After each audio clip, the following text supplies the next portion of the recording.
আসসালামু আলাইকুম। এই পাতাগুলো আপনারা কম বেশি সবাই ভালোভাবে চিনেন। আমরা এগুলোকে পিপল পাতা বলি। আজকে আমি পিপল পাতা দিয়ে ঝুরি রান্না করব, আর সেই ভিডিওটাই আপনাদের সাথে শেয়ার করব।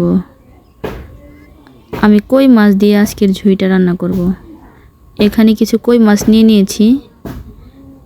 এখন কড়াইয়ের ভিতরে তেল, মরিচ, পেঁয়াজ দিয়ে নাড়াচাড়া করে নিব।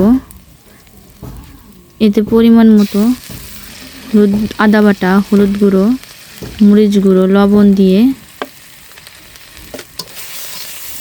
নাড়াচাড়া করে নিব।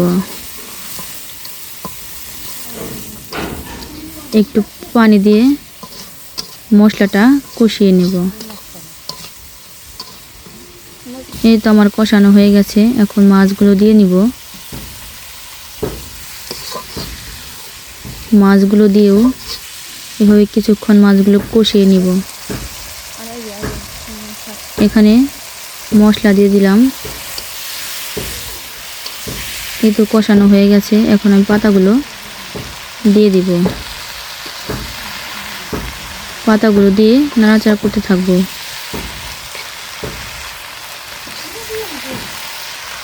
এই তো এভাবে কিছুক্ষণ নাড়াচাড়া করতে থাকবো। এই তো আমার ঝুড়িটা রান্না প্রায় কমপ্লিট হয়ে গেছে। সবাইকে ধন্যবাদ।